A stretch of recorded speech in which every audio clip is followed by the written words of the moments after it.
passé une quarantaine d'années, hein, à 20 ans. Ma vie. On ne m'a pas accordé la citoyenneté. Et donc là, ce que je vais dire, bon, à propos du port de Leptiminus, bien sûr, c'est le résultat de plusieurs années de travail, soit fait par moi-même, soit aussi avec des collègues étrangers qui ont beaucoup apporté à la connaissance de Leptiminus.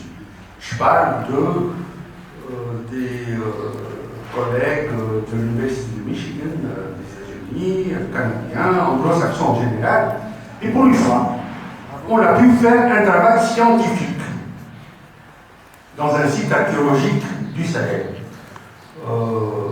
Ça a beaucoup ajouté à nos connaissances.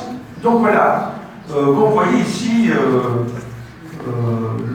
l'Anka, l'ancien site de Leptiminus, est l'un des rares à avoir échappé à l'avancée du béton. Vous voyez, hein, c'est un site qui est maintenant couvert par une bête.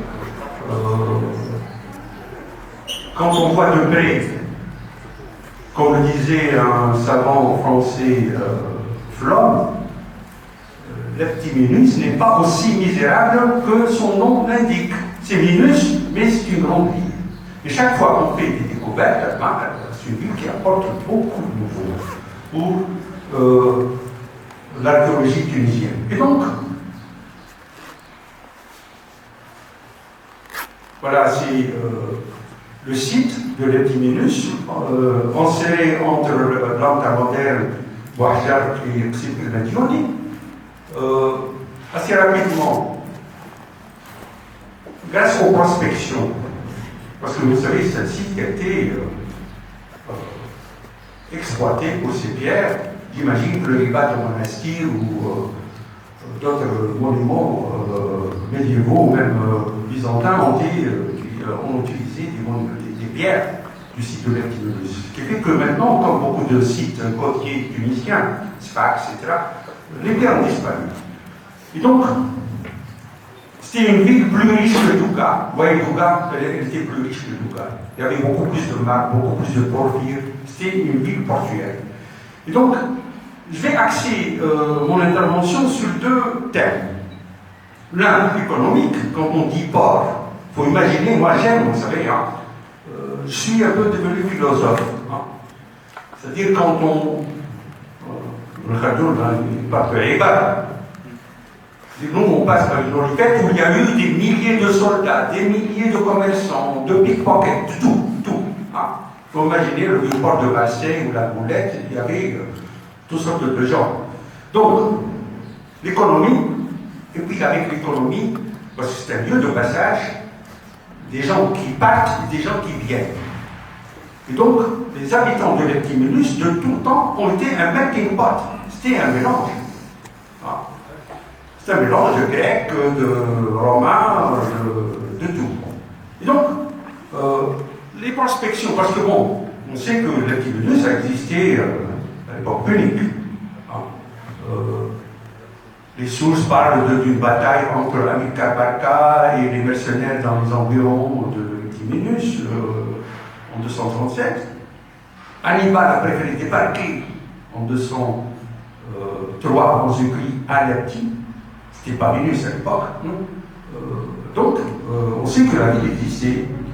Donc, les prospections faites par nos collègues américains, notamment le jeune belge David Stone, en ramassant la céramique, etc., a pu situer l'emplacement de la ville punique, que vous voyez ici, juste à l'ouest, parce que la mer c'est le nord, hein, ici.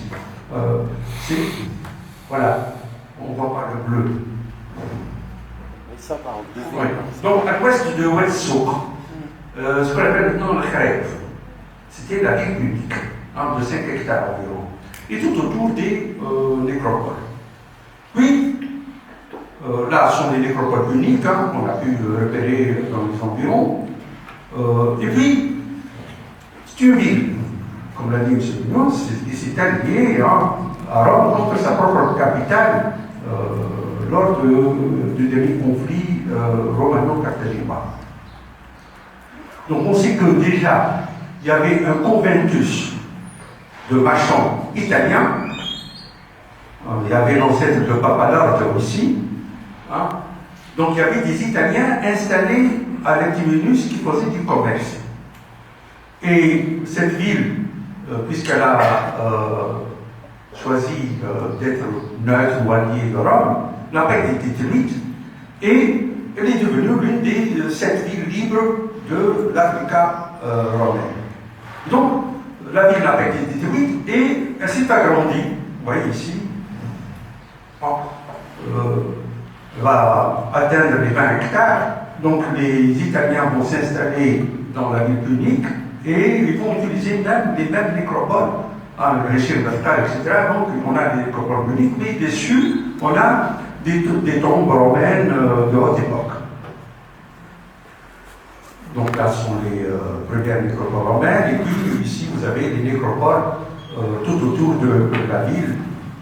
Donc, elle va atteindre son apogée au 2e siècle, avec 45 hectares.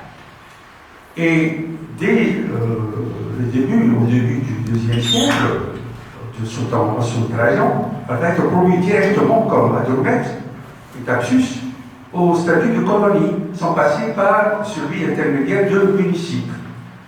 Donc on va dans colonie et pour faciliter les exportations, vous savez, c'est au XIIe siècle, on va construire l'aqueduc de Saint-Ouen, les grandes jetées, etc. Pour faciliter les exportations de blé et d'huile d'olive, on va équiper la ville d'une grande jetée, hein, puisque la mer n'est pas profonde ici, il a fallu atteindre des profondeurs de 30 mètres pour permettre aux navires de moyen gabarit d'atteindre le port. Donc une jetée du IIe siècle. Donc, qu'est-ce qu'on exportait? Eh bien, les prospections ont permis de trouver des cuves de Garonne, c'est-à-dire ces cuves qui fabriquaient des salaisons, du poisson salé, aussi cette sauce un peu infecte que les Romains utilisaient comme condiment. Donc, le long des côtes, comme à la beurre, comme à Salata, on a des cuves. Et aussi, on a trouvé tout autour de la ville des installations industrielles qui produisaient des amphores. Alors, qui dit amphore, c'était les conteneurs qui permettaient d'exporter des liquides tels que l'huile d'olive, le garum, peut-être aussi le vin. Je dis parce que, par exemple, dans certaines régions, moi j'ai fait des prospections avec des collègues anglais dans la région de Thérouan, dans des régions maintenant désertes, eh bien, on trouve des sites immenses où on trouve des raquettes de four, des restes d'une industrie qui produisait des amphores. Pourquoi faire? Pour mettre en bouteille l'huile d'olive qui était produite dans la région de Spectre, etc. Maintenant, il n'y a pas d'olivier dans cette région. Maintenant, même les olivettes de la région de Spectre, c'est une olivette assez jeune, du côté de Suècie. Hein. Alors, les pressoirs à huile ont disparu, mais on trouve des tonnes de déchets laissés par les fours. Et donc là, on a tout autour des industries polluantes qui produisaient les amphores. Par exemple, ici, quelques fours qu'on a découverts à Dar es-Salaam, à non loin d'ici, qui produisaient des amphores. Ouais, donc on a abandonné. Donc ces fours ont fonctionné entre le 2e et le 4e siècle. Donc on a abandonné ces fours, et puis on a mis à trouver des amphores encore intacts. Alors vous savez, ici, vous avez des amphores du 2e, 3e, 4e siècle. La forme, ce sont des amphores africaines de l'époque romaine qui servaient pour l'exportation dans les liquides. Vous voyez, donc c'est une amphore, là, c'est une amphore cylindrique du 4e, avec un fond pointu pour caler l'amphore dans le navire. Donc on a trouvé beaucoup de tessons d'amphore à Ostie, le port de Rome, à Monte Testaccio, à Porta Portese, à Rome même, et dans des navires échoués un peu en Méditerranée, avec des stampilles. Parfois, on a le nom de Leptimilus.